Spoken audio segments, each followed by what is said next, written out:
The panel using Twitch to elevate your esports brand. I'm Sydney Goodman, and I have quite the exquisite panel of experts to break this down. I have Justin Varghese, Alex Rubens, and Devin Nash. Hello, everyone. Hello. Hey. Hey.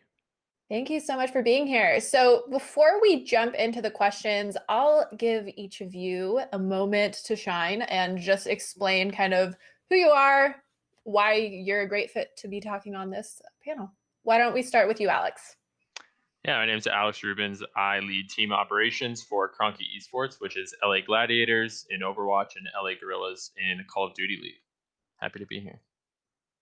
Thank you for being here. And Justin, I feel like I've started this like calling on thing, so I guess I'll continue to do that. So Justin, go ahead and introduce yourself. I have no problems with that, Sydney. I think that's a very easy way for me to make sure that I'm doing what I'm supposed to do on this panel, but I digress. Justin Varghese, North American Marketing Manager for DreamHack. For those of you who are on the call that maybe aren't familiar with DreamHack, DreamHack is the premier gaming lifestyle festival. Last year, our team did 15 shows in 9 different countries with an estimated global attendance upwards of 350,000 people. And as you can imagine, that number has shrinked considerably, given the fact that we're in a global pandemic and we can't really put on our festivals as much. But despite that, our team's come out with some pretty neat initiatives that we've been slowly unveiling over these past couple of weeks. And we're just very excited to kind of finally have some time to ourselves to be able to take care of all the things that we didn't have time to do before because we were on such a rough festival schedule that we can finally take care of now. Very nice. Well, thank you for being here, Justin. And Devin, go ahead and introduce yourself. I'm not a homeless guy that just found this Google Meet by accident. Let's see. Okay. I used to run some esports teams. I ran CLG until we sold to Madison Square Garden. And now I run the #1 industry talk show on Twitch, talking about this kind of stuff. And I also run a marketing agency called Nerd Fusion with my business partner. But that's all to detract from my real goal, which is to grow my hair out so much that it consumes me entirely.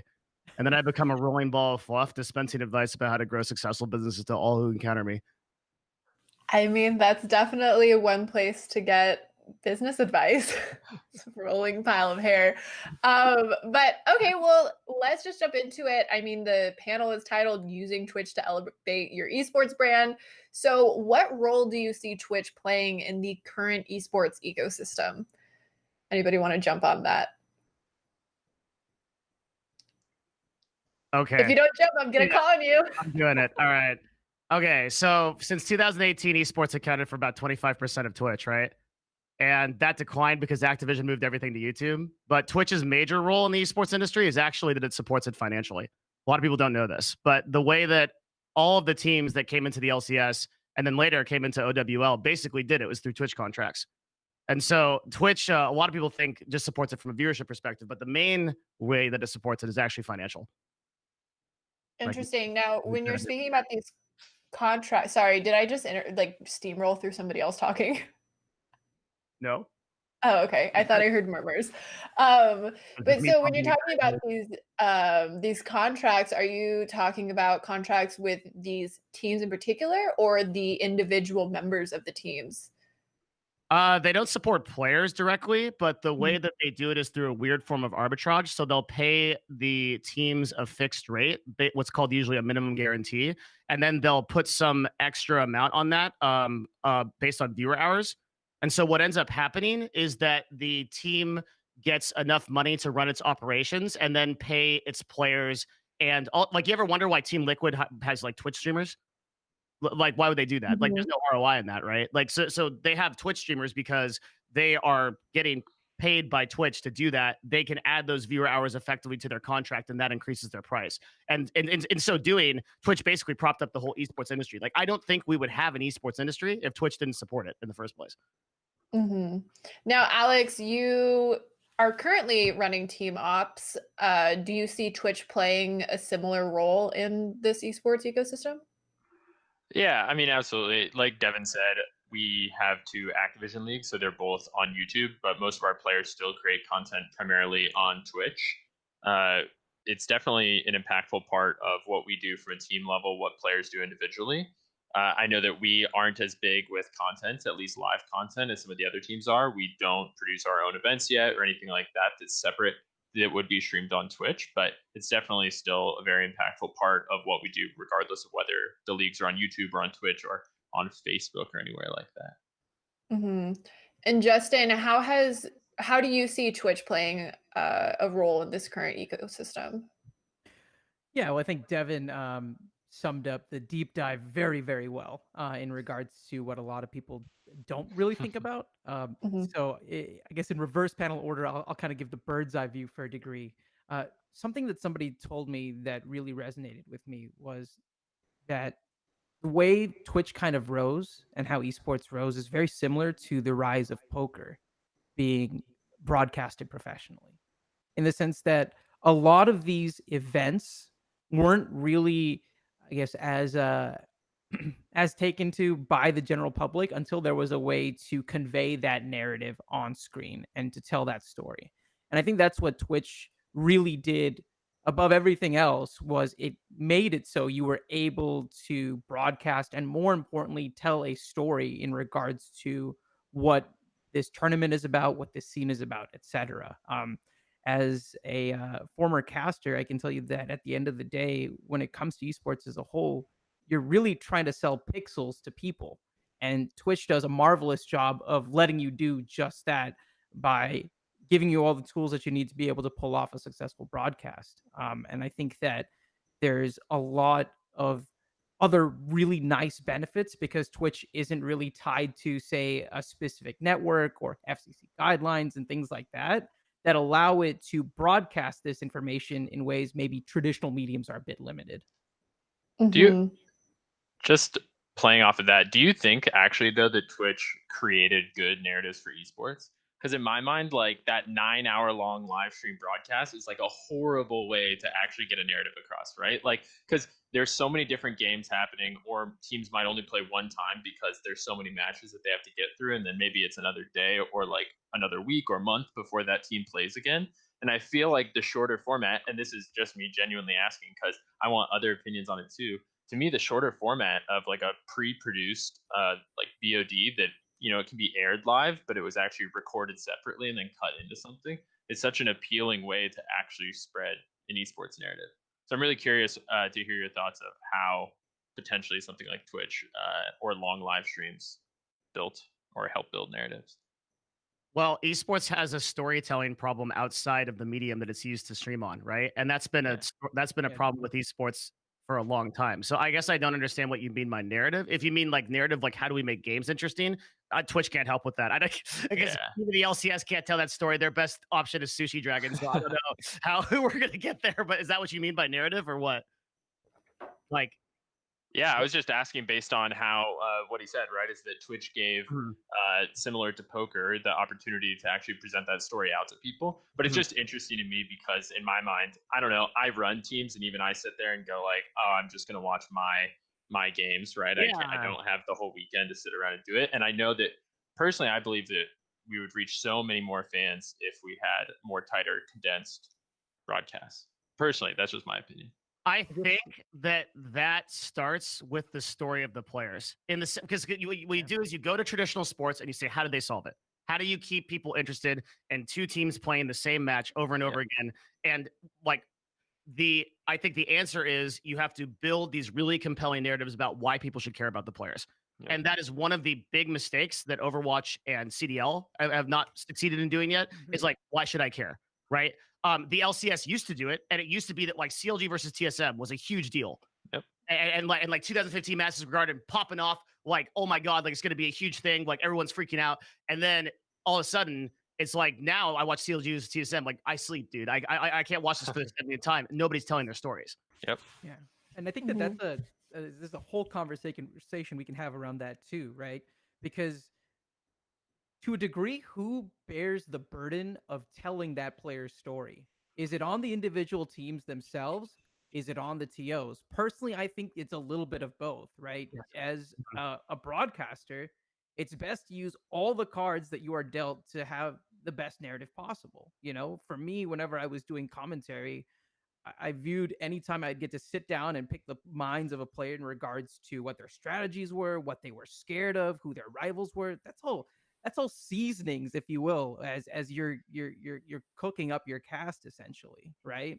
And I do feel like you're all absolutely right that while within the people who are already initiated, I think that our storytelling is enough, but especially for trying to get this industry to have a couple extra zeros at the end of it, it needs to be a lot more approachable for your everyday person at the end of the day. You know, I mean, esports is what, $1 billion industry now, which is great, but it's a drop in the bucket compared to gaming as a whole, which I think is closer to 250, something like that. Well, it's also a drop in the bucket relative to like, okay, so the LCS has the same amount of watchtowers as Asmongold, right? like think about that for a second, No, okay? definitely.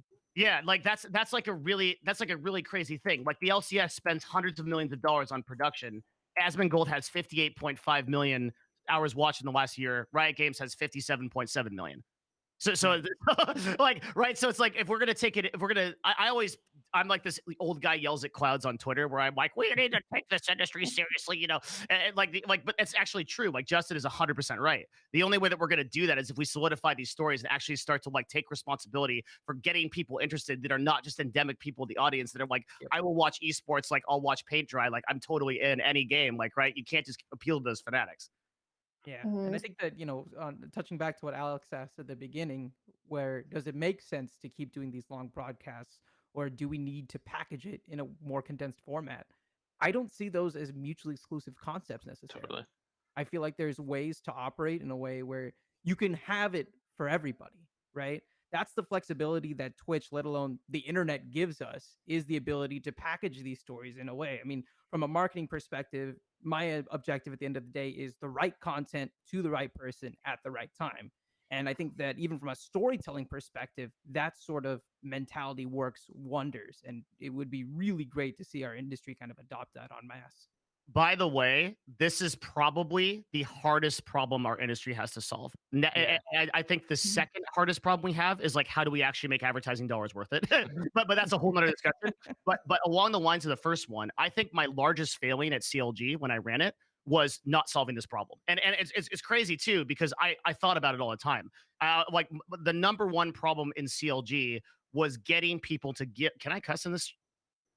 Is that a thing? I don't have the answer to that. Okay, then I'll assume I can. It was giving people to give a frick about, that just sounds wrong. People had to care. I can't be like, I gotta go all the way or none of the way. Yeah, okay. no half measure. I get that. No half measure is here. Okay. So like, I feel like getting people to care about the content was the largest problem we had. We hired video producers, we hired experts, we brought in a dude from Hollywood and like tried to get him to do like have idea. It was so hard, and we never solved it. They haven't solved it to this day. You still go to the CLG YouTube channel, no one cares. They're making and it's so crazy. There's so many teams that are like full production crews like 4K cameras, the whole jazz, because they have way too much investment money running around. They're like our story, and it's like hardcore music, like da da da da da da, and then it's like there's 1,000 people watching this.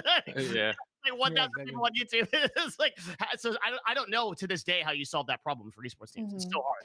All I right. think- So, oh, sorry. Go ahead, Alex. Oh no, it's just really quickly. I was going to say, I think that that's one of the biggest issues that teams have with content, right? Is they look at it and they say TSM Legends was successful because people like docu-series. Not like, no, it's because they were one of the most popular teams and had really good storytelling and people wanted to watch that docu-series, right? People just back into formats that work and assume that there's correlation there versus actually taking time to break down what's unique about their team and their type of content or whatever. So clearly there's a lack of storytelling and a lack of storytelling to an audience to get buy-in, right? But which esports teams do you feel like are maybe closer than others to succeeding in that? And do you feel like Twitch is part of that? Or do you think that Twitch is such an endemic platform that teams need to learn how to utilize other tools in order to bring in more fans? The team that's killing it. Go ahead. Sorry, I talk too much. No, I was just going to No, say. I love the talk. Everybody talk, just not at the same time. Maybe we say the team at the same time, right? Like Yeah. 3, 2, 1. Okay, like 3, 2, 1. Yeah. Go ahead, The Alex. teams that are probably doing the best are the ones that are not focusing on their esports players, right? Like I think that, yeah, if you just look at the teams that are most successful, people look, and I love our esports players, but they really want to win, and that's really what they care about, right? They're not always the most compelling entertainment products. So I think the people that are winning are the people not focusing on that, but focusing on building the next generation of esports, right? Where esports truly succeeds is not pure competition and creating content around that. It's not purely having streamers creating content. It's that blend in between that Fortnite was doing so well for so long before it just disappeared all of a sudden. But that's where teams find success, is in the middle. So you look at someone like 100 Thieves or whatever. It's 100 Thieves. There's not too many of them that are doing it. For exactly the reason that Alex said, because 100 Thieves is doing something where they're even going a level above that, where they're actually combining their competitive with their talent, and they're making decisions on who they select for their team based on both of those components. And you get sort of the ultimate like one of the big challenges I'm sure Alex knows, because I read into this all the time as well, is like trying to find a person who has that competitive drive and truly wants to win, but simultaneously will do content whenever you ask, and like is actually a person who wants to do that. Like, that's not everybody that wants to be an entertainer as well. There's like two totally different skill sets, but esports needs both, especially right now. It's like formative years. It's a really tough problem to solve.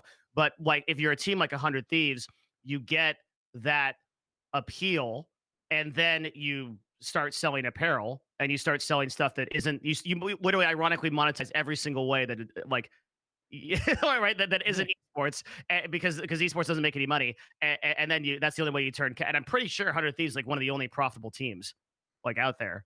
They're like maybe TSM because they're ad network, but I don't even know how well that does now. So Justin, I feel like you were kind of getting ready to jump in on that. Right, yeah, and it's one of those things like what Devin's talking about and what Alex is touching on as well. Again, I don't think that that's really something that is strictly an esports only challenge. I think that even in traditional sports, to a degree, we really watch personality. We watch players, but we love personalities to a degree. And when you're able to find that rare combination of a superstar talent that has that kind of on-screen charisma as well, I mean, that's the ultimate game changer, right? Just because I finished watching the documentary not too long ago, I can't help but think about Michael Jordan, right? He's the kind of player who had it all, right?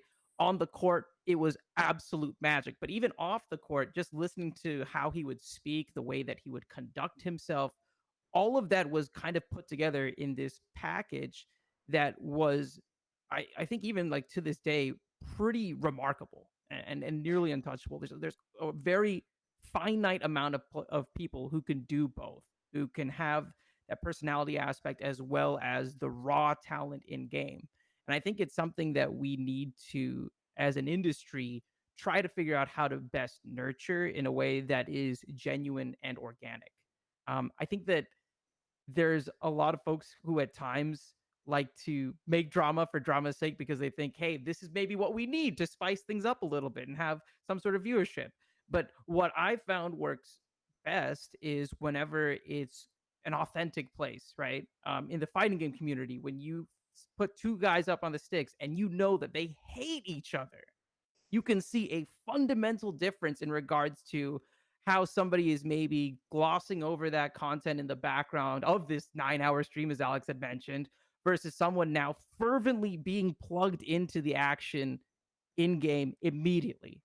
And the more we can replicate that specific scenario, I think is how it's going to make it so even if, say, maybe League of Legends and LCS gets as many views as Asmongold over a year period, the kind of viewership and the kind of engagement that's there is strikingly different enough for a lot of non-endemic partners and brands to recognize that there is a lot of untapped value within the space. It's worth noting that FGC has this figured out, just like Justin said. But for some reason, it doesn't exponentially scale like LCS does. I don't know why that is. But the storylines are right. The storylines are there at FGC. Mm-hmm. Yeah, definitely. So this is slightly off topic, but it seems like the consensus is kind of, I mean, Devin, you said it really well, where you want esports players who are also entertainers and good entertainers at that, right? Now, do you feel like having a focus and maybe having teams choose their rosters based on who's the most entertaining and willing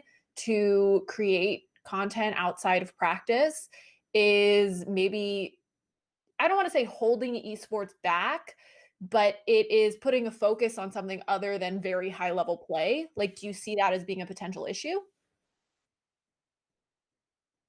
I don't understand the question. So if you're, let's say I'm running a team, which I'm not, but in this pretend scenario, I am choosing a roster of players based on not just skill and will to win, but I'm thinking about who is going to be a great entertainer and who's going to stream on Twitch and who we're going to build these storylines around, right? And so if you're only looking at those types of players, then do you think there's a potential of passing up folks who are very, very high skill leveled, but they don't want to be an entertainer? They just want to play games and win. Oh man. I think my hot take on this is that esports at a business level was never about selecting players that win. That's a freaking huge thing. Like it is. But remember that the key word there is at a business level, which means like you want to generate any reasonable amount of money for your in this case your investors. You have to pick based on content and based on entertainment, because players that unless you get the unicorns, unless you get both, right? Of course. Great. Like you get a double lift or you get an Afro move. Okay, fine. Like, right. And sometimes that shows up.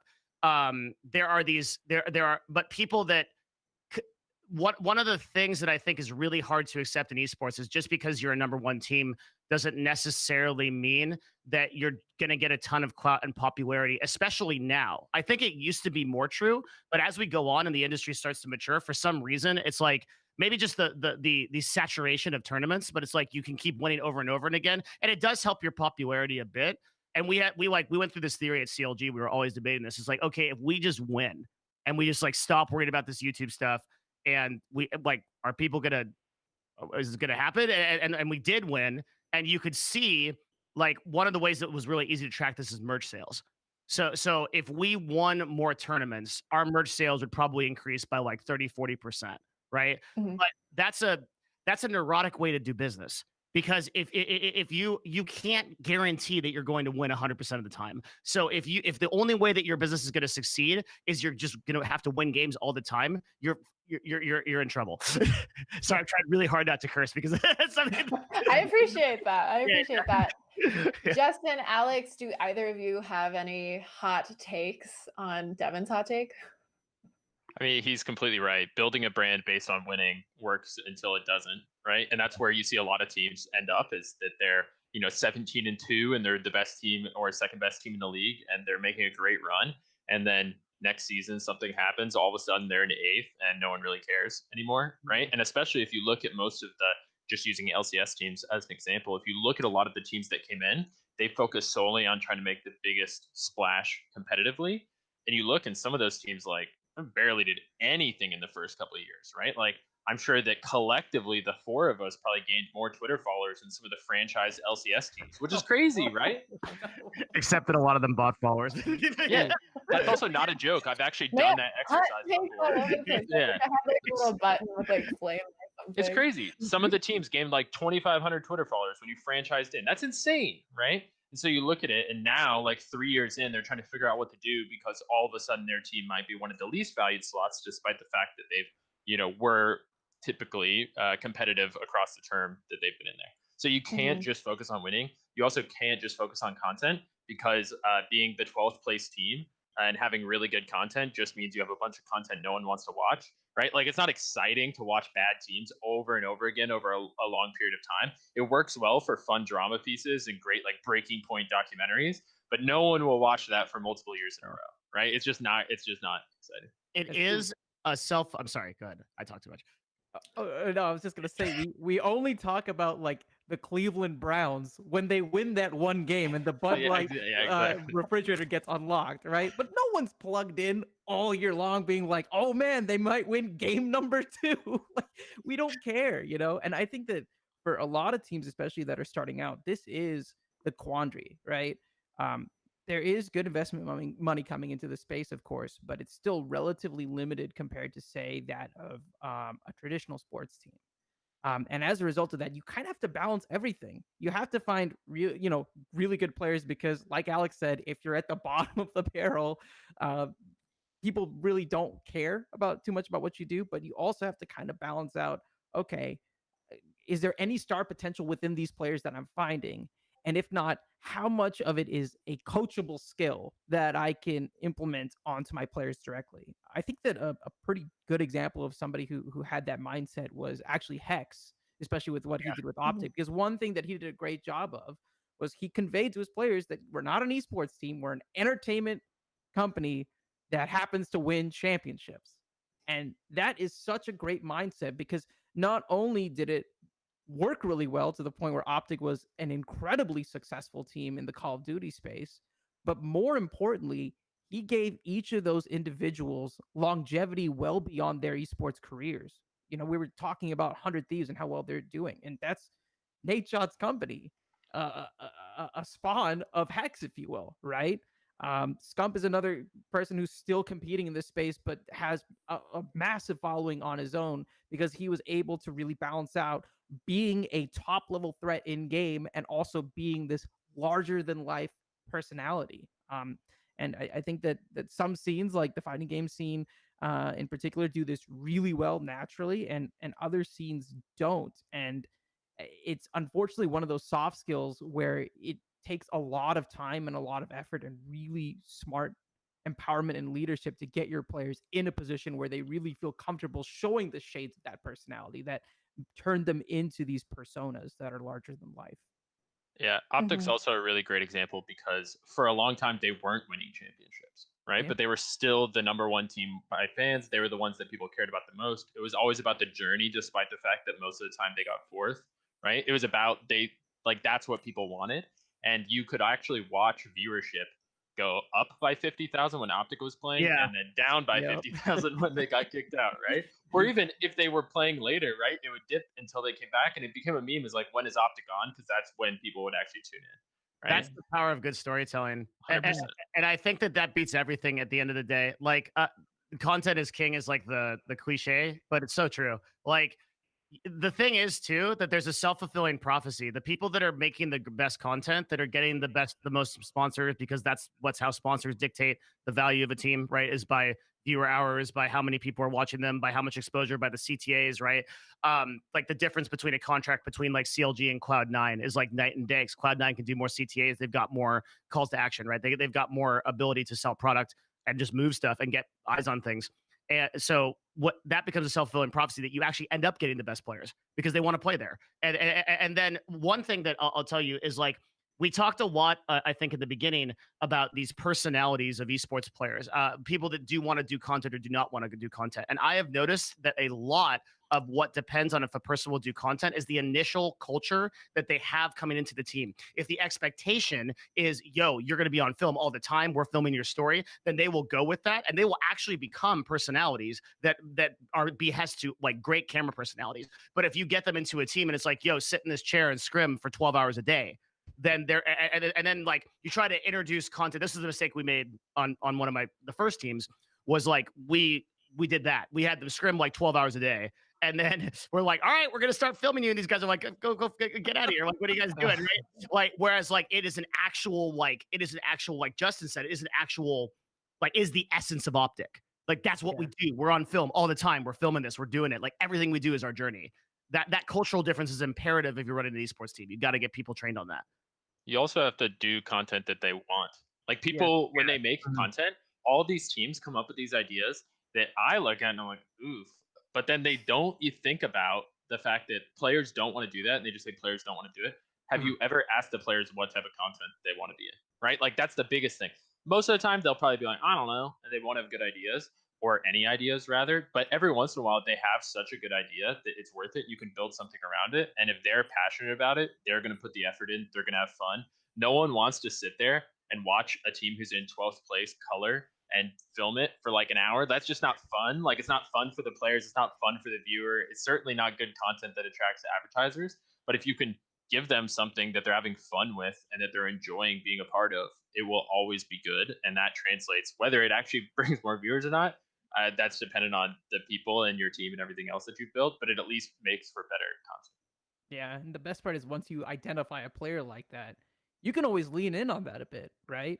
Keep picking their brain, keep propping them up as a way to figure out how you can create compelling content that players want to do and people who enjoy watching players want to watch.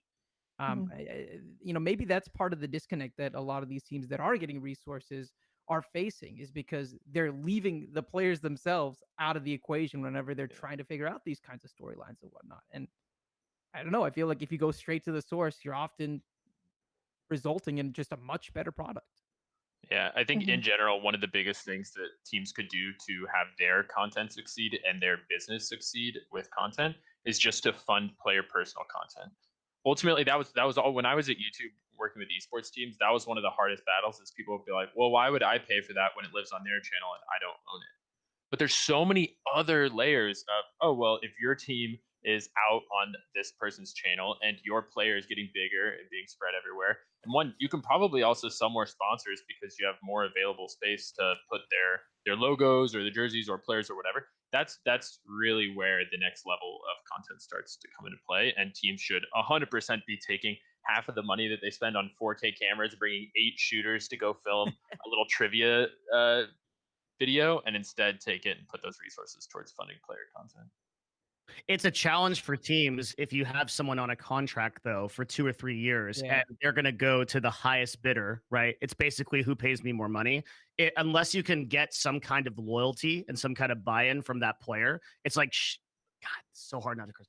It's like we invested all of this into this person only to literally give them the TSM, and then their brand is more strong. And that's a literal example, right? Like, yeah. But if you have them for 3 years while they're at the peak of their content, then that's still good for you as a team, right? I think that's often the mindset that people have is like, why would I invest in someone who can leave me? But you can get so much of them while they're there. And also that does mean a lot to players. You'd be surprised how often players will not ask for more money in a contract just because you treat them well. And a lot of times that money is so low to actually treat them well compared to other teams. I think No, sorry, go ahead.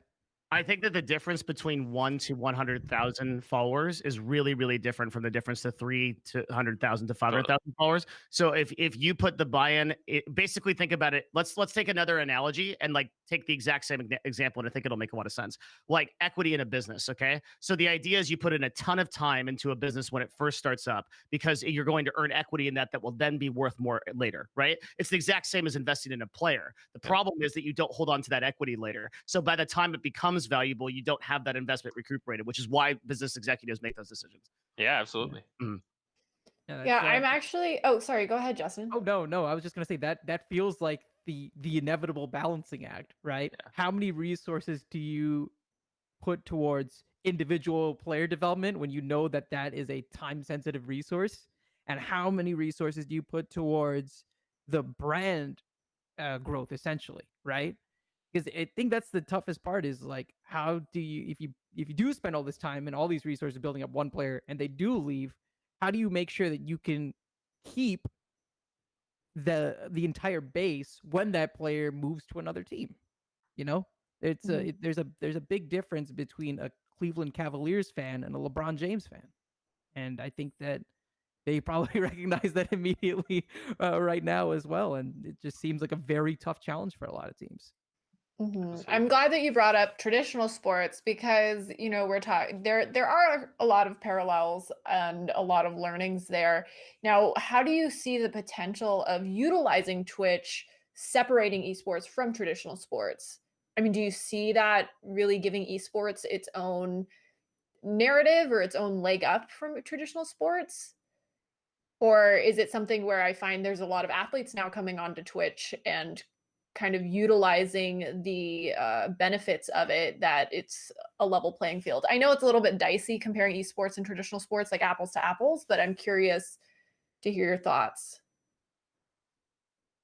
I think one interesting aspect of Twitch versus traditional sports is if you have certain players that have this, I guess, this aura to them, right? These superstar players that have massive followings off screen and things like that on their own channels and whatnot. The NBA at the end of the day can only broadcast the game from the specific channel that it's contracted to, right? It can only broadcast it on ABC. It can't take advantage of the fact that LeBron James maybe has this massive following on another broadcast platform to co-stream, if you will. I know this isn't something that's super popular necessarily with every single tournament organizer, but I do think that things like co-streaming with players, especially if we're going to be investing more into them being personalities, makes it so that you're able to really widen the amount of people that you're able to reach.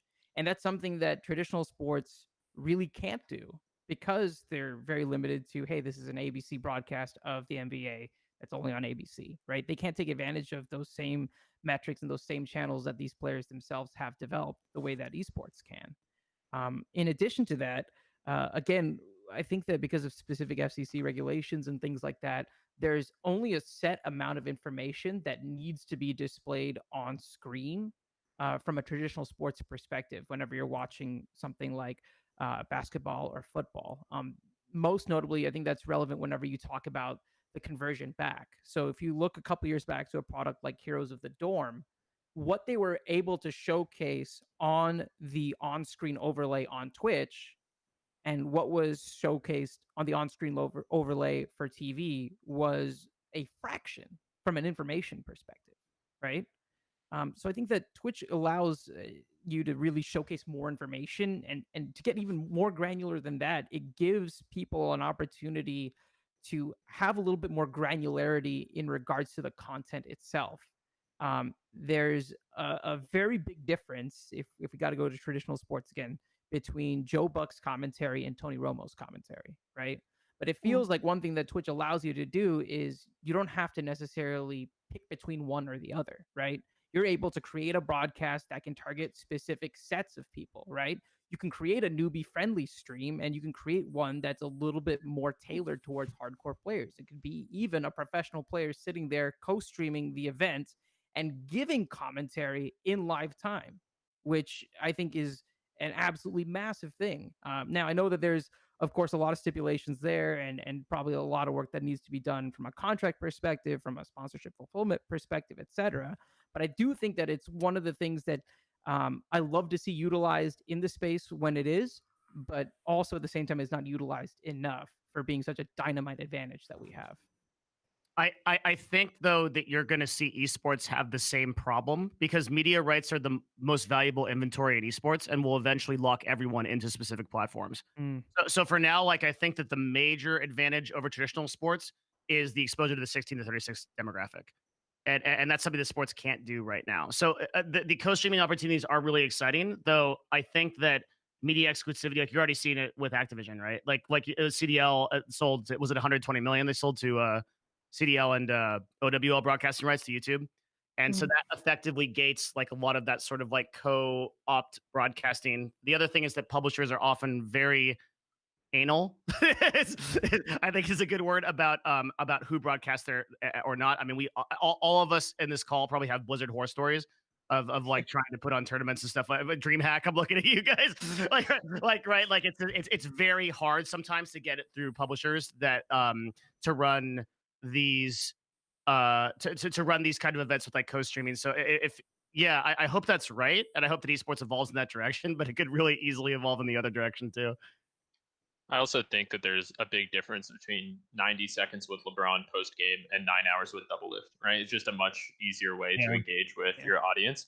That's why you see now, like you brought up, traditional sports athletes streaming on Twitch. It's a better way to connect with their audience than them trying to be like, here's another Instagram photo of me playing basketball, right? It's not super interesting. There's only so many ways that they can connect with their fans that way. But you see people like Josh Hart and Myers Leonard, who like Myers hosts Call of Duty Warzone tournaments, right? That's huge compared to probably what he's able to reach through a traditional sports broadcast. Now, okay, we have about 6-ish minutes. So let's call this not necessarily rapid fire, but just maybe keep that in mind so I don't have to cut off people while we're answering this next one. But so, Devin, you mentioned the Activision Blizzard exclusivity with YouTube. For everyone, what do you see as pros and cons of aligning with a particular streaming platform? And how did that play into, Call of Duty guys having big Twitch followings and now you can only watch that stuff on YouTube? YouTube potentially has higher potential for a top viewership as a platform. Number one, you see people like Laserbeam getting 900,000 viewers for one stream.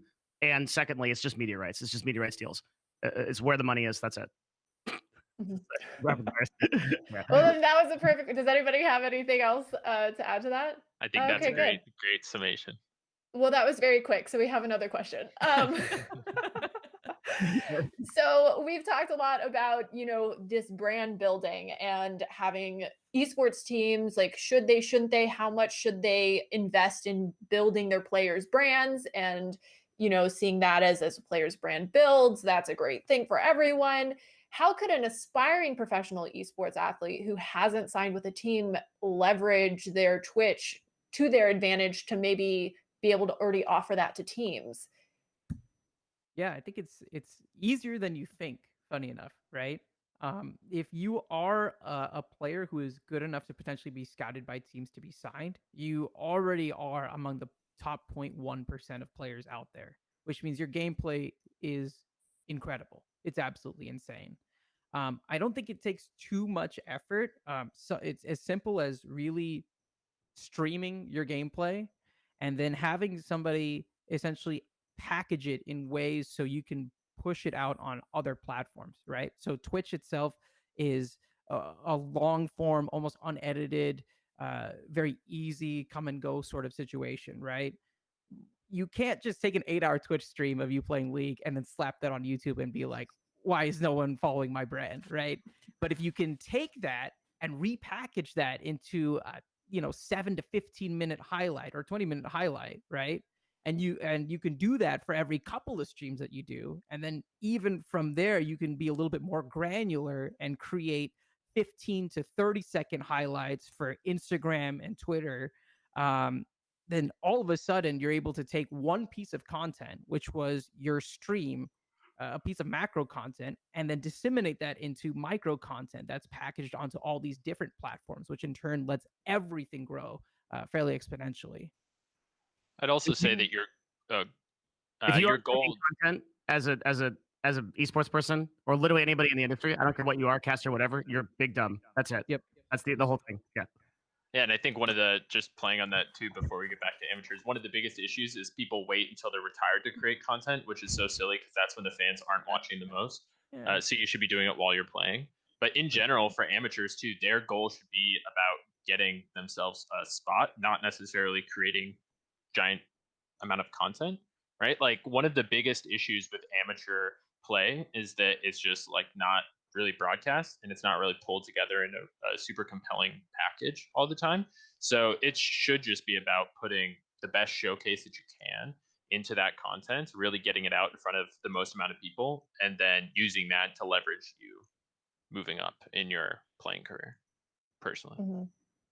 Well, that's perfect because we're like basically out of time. So thank you all for your insight. Before we like completely sign off, if you want to let us know where to find you on Twitter, wherever you're making content, if you're making content, Devin, why don't we start with your sign off? Don't try to find me. I don't like any of you. No. It's twitch.tv/Devin Nash on Monday through Friday, and then usually YouTube, same name. Thank you for having me, by the way.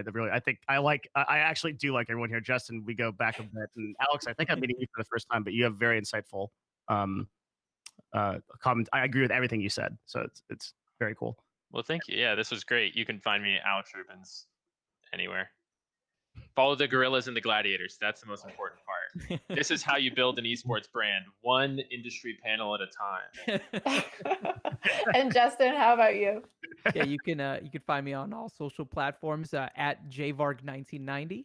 And follow DreamHack on everything. There, I stole it from Alex. Right on. And yeah, I'm Sydney Goodman. You can find me everywhere at Sid So Good. Thank you all so much for joining us, and thank you, panelists, for your wonderful insight. You've been a wonderful host, Sydney. Thank you. Thank you.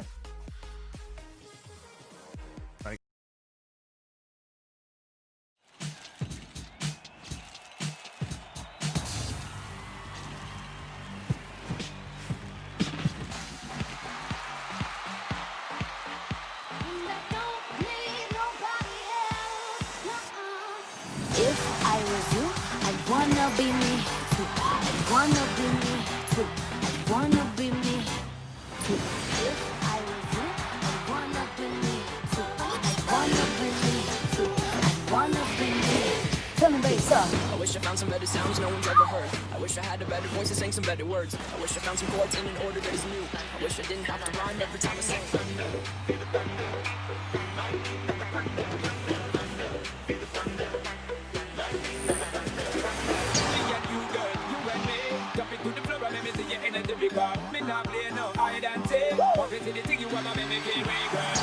Wish we could turn back time to the good old days when the mama sang us to sleep, but now we're stressed out.